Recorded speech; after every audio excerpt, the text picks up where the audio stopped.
It's playoff time. And once again, Not your team's not involved.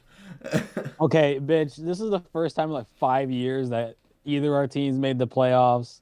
Don't get so cocky, dude. Oh, I'm on my high horse. 1,000,000%. I hope the Vikings absolutely shell you guys. I hope oh wait. You don't play anyone this weekend. My bad. What is going on, guys? Nick's Picks, a wild card weekend. I am joined, as I am always, by Ben. We've been through 18 weeks of the regular season, 18 weeks of football, and here we are with 14 teams remaining since they've added the 2 extra wild card teams to each, one to each conference. Finally, one of our teams fucking made it to these final 14 teams. I'm glad it was mine.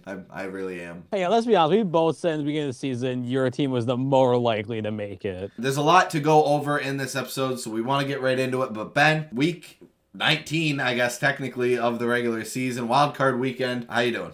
Not too bad. I mean, like I said last week, I'm just counting the weeks until the draft at this point. That's all I hope for, honestly. Kind of sad, but I'm numb to it. Well, that's the case for about 20 other teams in the league. But for these final 14 teams, we did not predict that well for these final 14 teams into how they would like actually seed into the playoffs. I could put it up on the screen now. I might do that, or I might just put it right down below us. Either way, these were our predictions for what we thought the seedings would be going into the playoffs. We would get 1 point for each team that we got correct, and 2 points if we got the seed correct as well, which I think the only seed I got correct was the Bengals, and Ben got the Bengals and the Ravens, and neither of us got anything right in the NFC. The NFC was just an absolute shit show this year. But with all that being said, let's run through the Week 18 recap to find out how we ended up with these 14 teams in the playoffs, how it all ended out,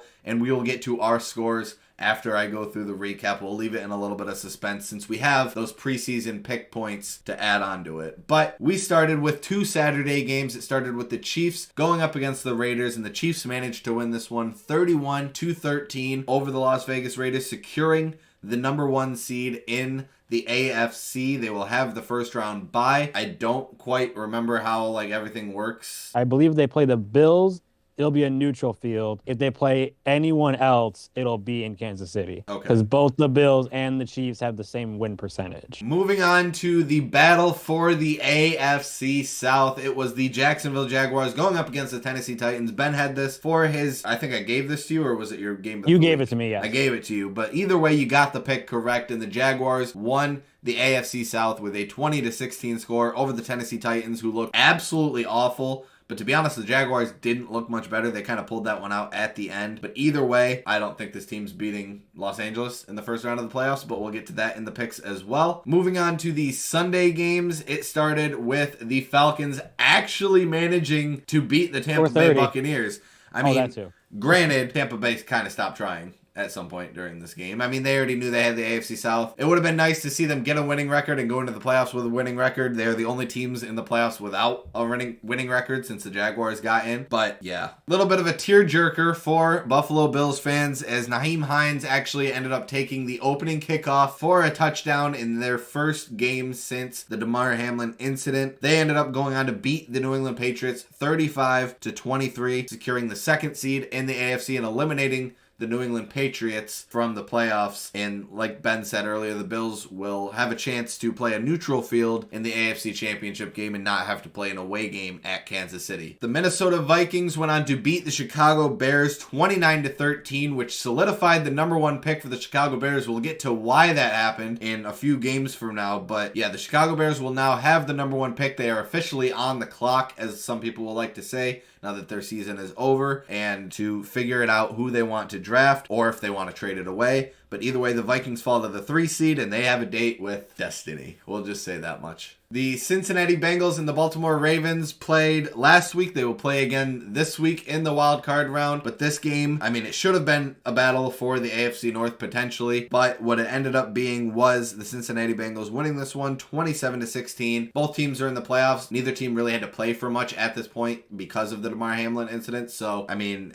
at this point, it's just about Lamar Jackson getting healthy. Hopefully hopefully the Ravens can actually put up a fight against Cincinnati. I said we would mention it in a few games, and here it is. The Houston Texans actually managed to blow the number 1 draft pick on a Hail Mary against the Indianapolis Colts, who could have done this on purpose. Could have lost this game on purpose because they know the Chicago Bears don't necessarily need a quarterback and may be willing to trade out of that number 1 slot. And obviously the Texans would never trade with the Colts to get out of that number 1 slot. And the Colts are in very much need of a quarterback.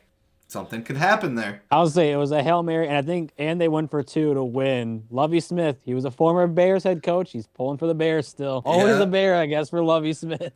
And he was basically saying fuck the Texans because he's been fired since that game. But either way, the Texans went on to win this one 32-31. Let's move away from football here for a second and switch over to baseball, because apparently the Miami Dolphins won this game 11-6 over the New York Jets. That's the most baseball score I've ever seen out of a football game. I mean, I'm more upset because it ended on a safety and the score would have been 6-9, or technically 9-6, but we all know what the score would have read. Miami's not Hard Rock Stadium, it's Rock Hard. The Panthers beat the Saints 10-7. Ben, did you ask? Yeah, neither did I. I don't know who the all fuck I know is there was a fight, apparently. Nice. The Pittsburgh Steelers actually saved Mike Tomlin's record of never having a losing record in the regular season. They got eliminated from the playoffs. Unfortunately, I think they deserved it more than the Miami Dolphins. But either way, the Pittsburgh Steelers season is over. It ends with a 9-8 record as they go on to beat the Cleveland Browns 28-14, and that record for Mike Tomlin continues. These last couple weeks, ever since Nathaniel Hackett got fired, the Denver Broncos looked like the team that we said that they were going to be at the beginning of the season. Too bad it was way too fucking late, but they actually managed to beat the Los Angeles Chargers 31-28, exposing more and more holes in this Los Angeles Chargers team. They're a dark horse, but this is just a tough AFC playoff race. I think they'll win round 1, but the Chargers had so much more potential this year. The team I was rooting for the most this week, it wasn't even the Giants. It was the San Francisco 49ers as they went on to beat the Arizona Cardinals 38-13. The reason I was cheering for them is because they won this game. They solidified the 2 seed.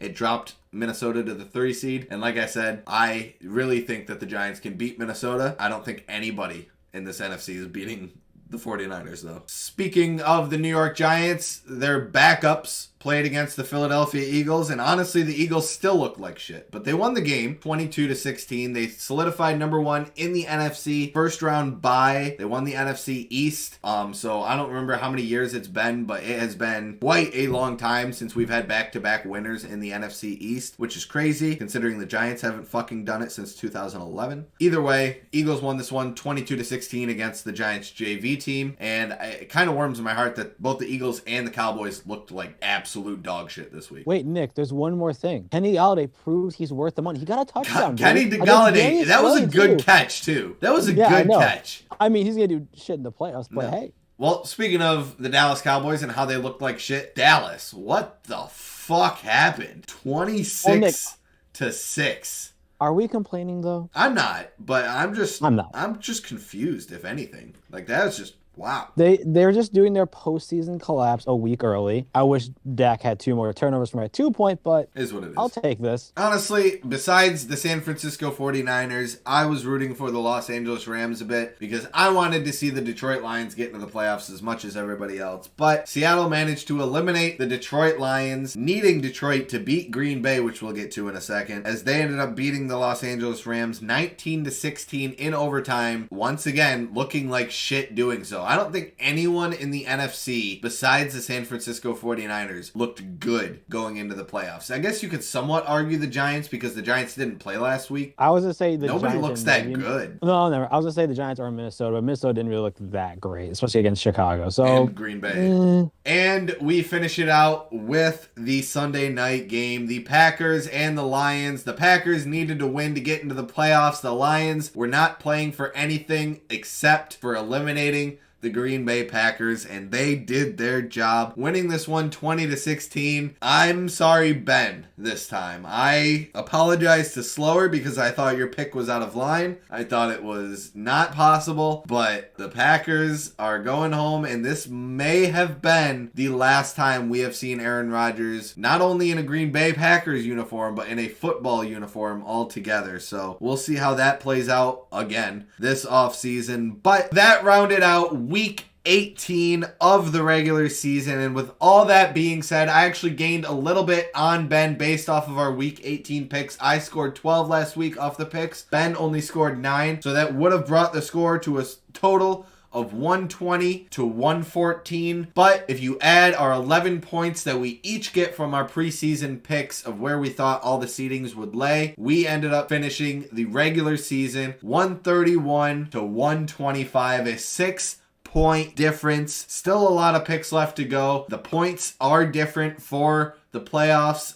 There's a little less games to pick, obviously, so we'll get into all that. But the end of week 18, it's all said and done. How you feeling going into these playoffs? Down 6, third straight year you're facing losing this. Dude, I'm just staying calm, cool, and collected because every single year I've come close. All I just need is one game to go my way and one game for not to go your way. All I need. So before we get into our wild card picks, this is how the point system is going to work for these wild card selections. Obviously, there are 6 games that we have to go through for the wild card. Each NFC and AFC has a 2 versus 7, a 3 versus 6, and a 4 versus 5 matchup. So we've each picked one of those matchups to talk about and to pick in our selections. Each one of those games that we select is going to be worth 4 points, whether we get it right or wrong. There's no wagers or anything like that. And then there's a 2-point conversion, which obviously will still be worth 2 points. So, even though there is one less game that we have to pick this week, there is still a grand total of 14 potential points, without score predictions getting correct, possible this week. But let's get right into it. We will start with the 2 versus 7 matchups. Ben has the NFC side on this one. I have the AFC side because the Bills were my Super Bowl pick at the beginning of the season. I said that this was the year for Buffalo, and these last couple weeks, if anything, have just been writing this story for Buffalo more and more. If you're one of those believers that the NFL is scripted, dude, last week was a fucking story for you. The Buffalo Bills go up against the Miami Dolphins. I've said it a bunch these last couple weeks. I don't think the Dolphins belong in the playoffs. I think they barely scratched their way in here, and it's only because the Steelers just didn't have enough time left in the schedule. I just don't think the Dolphins have looked all that great. I don't think they are all that great. And I think this is going to translate a little bit into next season. I think the Dolphins might fall off a little bit next season. But it starts right here with the Buffalo Bills winning this one 31-20, moving on to the divisional round yet again, and hopefully this time getting past the divisional round. Like Nick said, I have the NFC side, which is an NFC West battle between... Actually, I just realized both 2-7s are divisional opponents. Honestly, I just don't... I mean, the score is close just because I think Seattle will stay in the game. No, they won't. But, I mean, like, in garbage time. Like, they'll put up points in garbage time, No, if anything. But regardless, I still have the Niners win this one. I have the Niners win this one 28-20. Over the Seattle Seahawks. I was going to make it lower, but I also think the Niners are just... I'll get more to the Niners on my 2-point, but I think the Niners will just be just fine in this game. We move on to the 3 versus 6 matchups. We switch sides here. I have the NFC this time because this is my team. The New York Giants going up against the Minnesota Vikings for the 3 versus 6 matchup. Ben, we'll have another divisional matchup to go with the Cincinnati Bengals and the Baltimore Ravens. Sorry about that. Yeah, I said this last week. Of course I'm picking the Giants to beat the Minnesota Vikings. Of course I am. Minnesota hasn't looked great, and even in the game against the Giants, they didn't look all that great. I honestly did think, had Minnesota missed that 60-something yard field goal, I think the Giants do win that game. But it's going to be tough. The only thing that I think that really I have going for us right now is the Giants are well rested because they didn't have to play in week 18 of the regular season. So they're well rested. They basically got an extra bye week for some of their starters. Minnesota, like I said, they just haven't been looking good, and Kirk Cousins just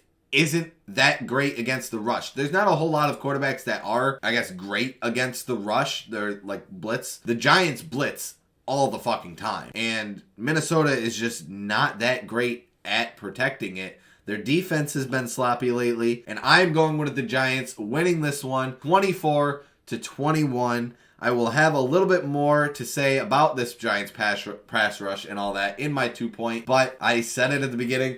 We're not only going to the playoffs, we're winning a fucking playoff game. We got this. All right. Like I said, I have the Bengals going up against the Baltimore Ravens, and the biggest question mark really is Lamar Jackson if he's going to play. Honestly, even if he does play, I don't feel that confident in the Bengals, or in the Ravens, because really all the Ravens have is just first of all, they have a really good defense, which I will give them, but offensively they don't really have anything outside of Mark Andrews, and I think unless you have Lamar, I don't think you have any shot. So I'm kind of going on the basis of Lamar not playing, or at least not being fully healthy, and if he's playing, and being a little rusty. So I have the Bengals winning this game 28-24. Still close, because I do think the Ravens defense will keep them in the game, but I think the Bengals offense is just that much better. And we finish it out with what honestly might be the shit show of the playoffs. The 4 versus 5 matchups. Neither matchup is that great. I'm going with the Tampa Bay Buccaneers and the Dallas Cowboys. Ben has the Jacksonville Jaguars and the Los Angeles Chargers. I mean, neither is great. I don't know. This game is kind of tough because Dallas looks like shit. I mean, that even Dallas fans will tell you Dallas looks like shit right now. Tampa's looked like shit all year. The last time Tampa looked good, they played Dallas, and that was week 1 of the regular season. Week 1. So long ago, dude. So I forget about that. Yeah. This was a tough one. This is kind of a coin toss, and here's the problem that I see. Like I said earlier, the San Francisco 49ers are the only competent team in the NFC right now, in my opinion. I don't think the Eagles are all that great. I just want to go through the list of quarterbacks in the NFC and whether or not I trust them. Jalen Hurts. I don't know. I don't know if I trust Jalen Hurts. Brock Purdy. I don't know. Great run right now, but I don't know. Kirk Cousins. No. Daniel Jones. No. Or I don't know, I guess. We'll put him in the I don't know category. Yeah. Geno Smith. No. Dak Prescott. No. And then Tom Brady. I mean, it's Tom fucking Brady. The answer is yes. So I'm going to go with Tom Brady in this one. And that's what scares me the most, is that because he's the only quarterback that I trust in the entire NFC playoff picture, there's a good chance he goes on some sort of crazy run here. So I think he beats the Dallas Cowboys. I think it's another early exit for Dallas in the playoffs as they go on to beat the Dallas Cowboys 19-16 in what I think is going to be the lowest scoring game all week. All right, another shitty matchup. Both of us have an AFC South as the 4th seed that we're picking. This is tough. I would go for the Chargers on any given day. However, the Jaguars are the hotter team in the playoffs, or heading into the playoffs between the two of them. And the Chargers, for whatever reason, against the Broncos, where they didn't need to do anything, they still played their starters, and I don't know if they got someone on defense, but I do know that Mike Williams, their second best wide receiver, is out. Arguably their best. If he's not the second best, or if he's not the best, he's the second best. So having him out, especially because he's just a great red zone target for Justin Herbert, having him out in this matchup, and your team is cold, and the Jags, that Jags defense was the reason they won last week. I have the Jags winning this game, I'm basically going chalk this week, which kind of seems weird because I never like to do it, but I really didn't like either team in this matchup. I think even if it was the Chargers, I probably would still be 50-50 on this, but I have the Jags winning this one 24-21 over the Chargers, just because I believe more in the Jags defense. They are the hotter team heading to the playoffs. I do not believe in Trevor Lawrence. I believe more in Justin Herbert, but the injuries to the Chargers and the fact that they are the colder team has me picking them. It's a lot of fair points. I mean, I would pick the Chargers, obviously. I said that earlier. It's tough. Yeah. It's a 50-50. Both the 4-5s are 50-50s, honestly. And we finish it out with the 2-point conversion. It's got to be a 2-point conversion on obviously one of the games that we talked about. So I had the choice between obviously the 3 games I talked about. And of course I got to talk more about the Giants game. Let's be real. The Giants made the playoffs. I have to milk this as much as possible because I don't know if we go back next next this year. week. and it might end this week. I don't think it ends because of the New York Giants defense. I think the Giants defense is going to have one of their best games of the season, if not their best game of the season. If the Giants lose this game, it's simply because the offense could not help the defense out enough. I don't think this is going to fall on the defense. So much so, I think Kirk Cousins is going to be under pressure a lot in this game. Not only do I think Kirk Cousins is going to be sacked 4 or more times in this game, he will also turn the ball over because of all this pressure at least once. I just wanted to throw that one in there because I felt like 4 sacks wasn't like bold enough. So got to throw 1 turnover in there just to solidify it that the Giants defense absolutely rattled them. 4 sacks and at least 1 turnover for Kirk Cousins against this Giants defense. All right, my 2-point going back to the 2-7 matchup between the 49ers and the Seattle Seahawks. I don't care if it's Brock Purdy or whoever. I think it's still going to be Brock Purdy. I don't know if Garoppolo is going to be playing, but honestly, if they fucking bench Brock Purdy for Jimmy Garoppolo, that is taking the Ron Rivera starting Carson Wentz over Heineke level to another level, taking it to like in the postseason. That's like saying taking it to another level just feels like it's not exaggerating as much as like. Oh my God. No, I don't see that happening. But regardless, doesn't matter because this Niners team is just stacked, dude. The defense is amazing. The offense, you can plug and play anyone, but Purdy is doing really well. So much so that I believe this Niners team is going to do so well this game.